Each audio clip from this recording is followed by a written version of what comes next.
आज हम पढ़ेंगे राव चंद्रसेन, जो मारवाड़ के क्या बने, शासक बने। समय की बात करें तो 1562 ईस्वी में इन्होंने राजगद्दी पर अपना शासन स्थापित किया और 1581 ईस्वी में इनकी क्या हो गई, मृत्यु हो गई। जन्म की बात करें तो 16 जुलाई 1541 ईस्वी को इनका क्या हुआ, जन्म हुआ। इनके पिता का नाम था राव मालदेव। ये मालदेव वही हैं जिन्होंने शेरशाह सूरी के साथ 1544 ईस्वी में जैतारन का युद्ध लड़ा था, जिसमें शेरशाह सूरी ने कहा था कि मैं मुट्ठी भर बाजरे के लिए हिंदुस्तान की बादशाहत खो देता।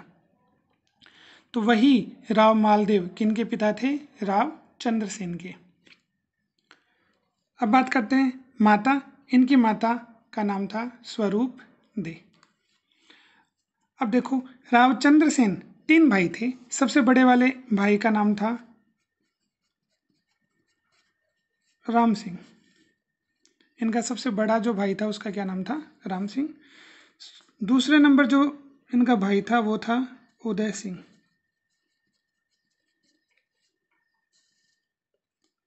और तीसरे नंबर पर ये स्वयं थे चंद्रसेन।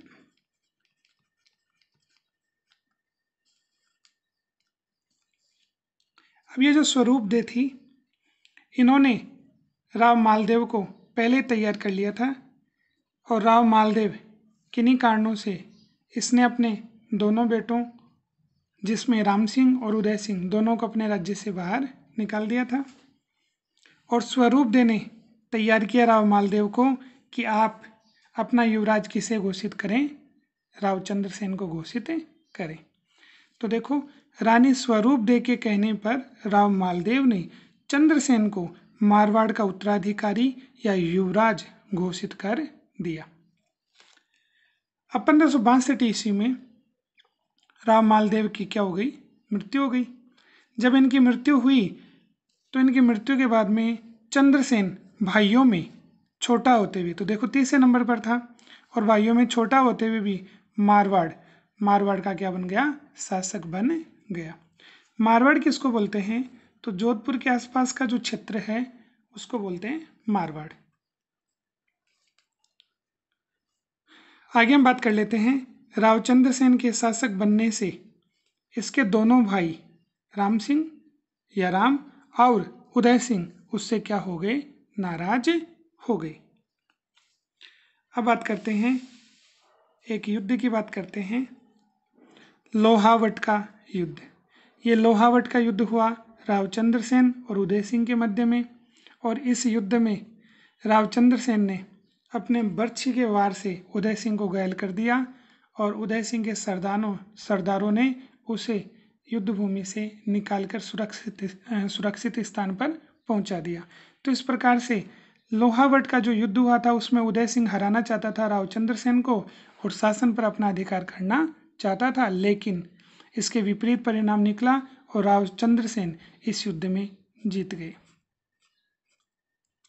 फिर हम बात करते हैं, इधर इनका जो सबसे बड़ा भाई था, तो राव चंद्रसेन का सबसे बड़ा भाई राम सिंह या राम, इनसे नाराज होकर, राव चंद्रसेन से नाराज होकर अकबर के दरबार में पहुंचा। तो अकबर के दरबार में पहुंचा, किसके लिए पहुंचा था, सहायता लेने के लिए, और शाही सहायता की प्रार्थना की। जब अकबर के दरबार में राम सिंह पहुंचा तो अकबर को बड़ी प्रसन्नता हुई।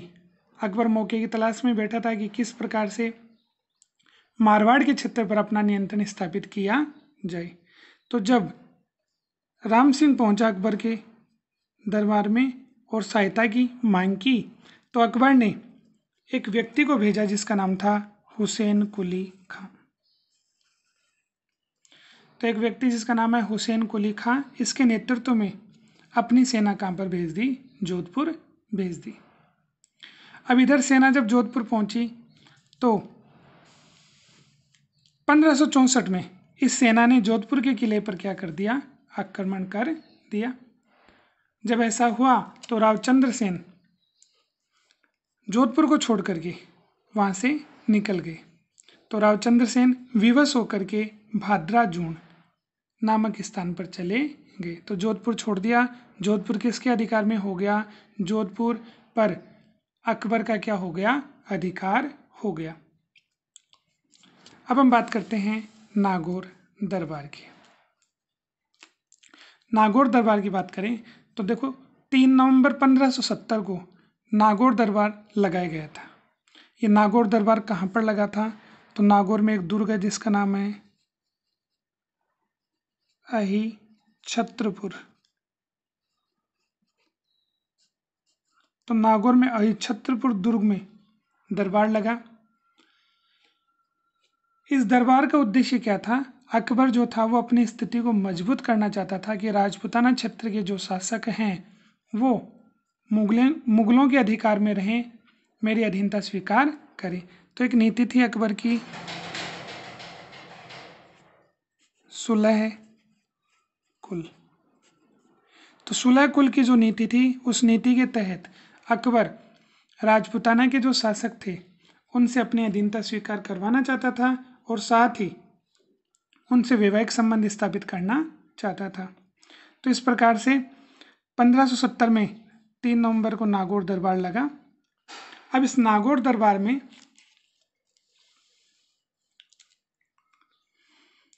राजपूताना के शासक पहुंचे। जैसे हम बात करें बीकानेर, तो बीकानेर के शासक थे इस समय कल्याण सिंह, वो पहुंचे। इधर रणथंभौर की बात करें, रणथंभौर के शासक थे सुरजन हार्डा, वो पहुंचे। ठीक है। इधर दोनों भाई, एक तो रावचंद्र सेन का भाई बड़ा जिसका नाम था राम सिंह और दूसरा उदय सिंह, दोनों नागौर दरबार में अकबर के सानिध्य में पहुंच गए। इसी समय रावचंद्र सेन भी भाद्रा जून से नागौर पहुंचा और कुछ समय नागौर रहा। अब इस समय क्या हुआ? अकाल की स्थिति बन गई। जोधपुर के आसपास वाले क्षेत्रों में अकाल की जब स्थिति बनी तो इस अकाल से निजात दिलाने के लिए रावचंद्र सेन ने अपने सैनिकों को कहा कि आप एक तालाब खोदें। उस तालाब का नाम रखा गया शुक्र तालाब। इधर 1570 में जब हालत खराब हुई, पैसे की कमी आई रावचंद्र सेन के पास, तो रावचंद्र सेन ने सहायता के लिए अकबर के सानिध्य में जाने का प्रयास किया। तो 1570 में जब नागौर दरबार लगा तब रावचंद्र सेन भी कहाँ पर पहुंच गए? नागौर दरबार में पहुंचे। अब जब नागौर दरबार की हम बात कर लें तो नागौर दरबार में पहुंचे रावचंद्र सेन, मान लेते हैं नागौर दरबार है, इसमें यहाँ पर अकबर बैठा है।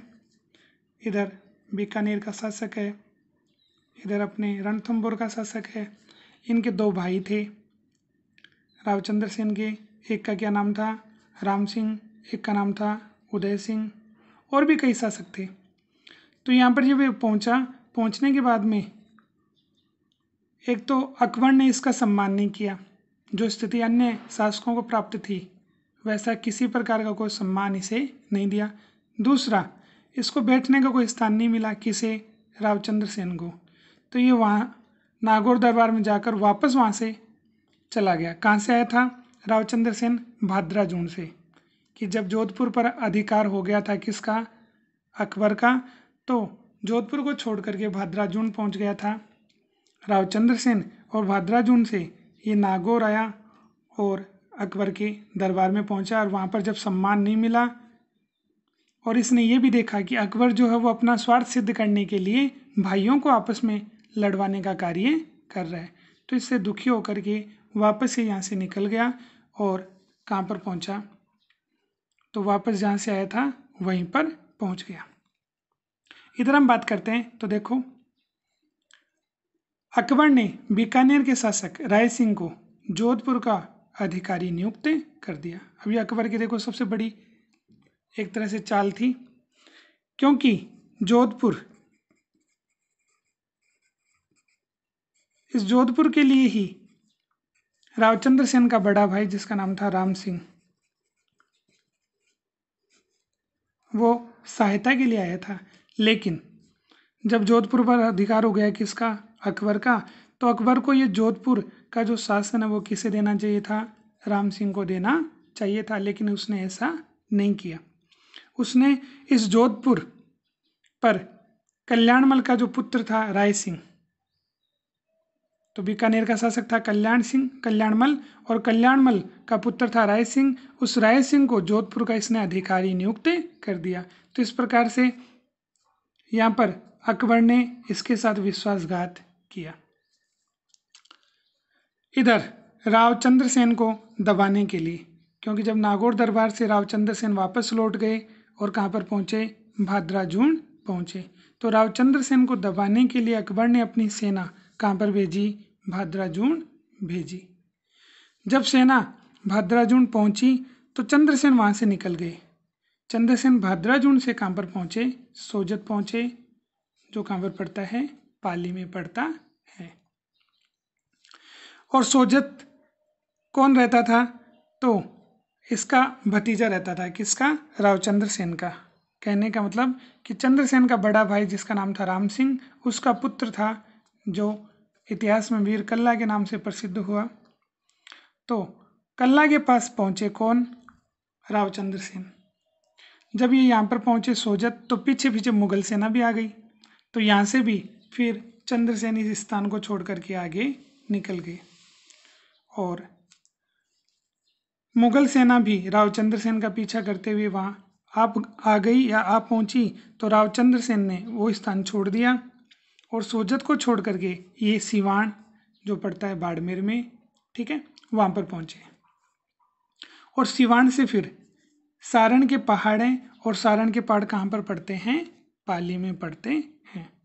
तो सिवान से सारण के पहाड़ों में और एक स्थान का नाम आता है संचियाय नामक स्थान पर ये पहुंच गए। और वहीं पर 11 जनवरी 1581 ईस्वी में रावचंद्र सेन की क्या हो गई? मृत्यु हो गई। तो इस प्रकार एक स्थान से दूसरे स्थान, दूसरे से तीसरे स्थान निरंतर ये चलते रहे। तो इनके बारे में कोई जानकारी नहीं मिल पाई कि रावचंद्र सेन कहाँ पर हैं।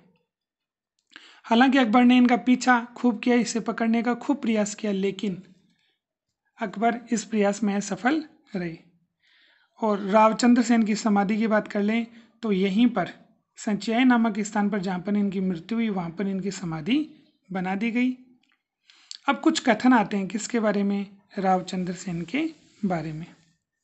उन कथनों की हम बात कर लें तो देखो, एक आता है मारवाड़, मारवाड़ का प्रताप। तो मेवाड़ के प्रताप कौन थे? मेवाड़ के प्रताप, मेवाड़ के प्रताप तो थे महाराणा प्रताप,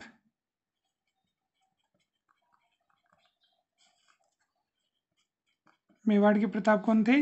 महाराणा प्रताप। और ये प्रताप थे किसके? मारवाड़ के प्रताप। तो मारवाड़ के प्रताप रावचंद्र सेन थे। विस्मृत नायक इनको कहा जाता है। विस्मृत बोल दें या दूसरा शब्द आता है भूला बिसरा राजा।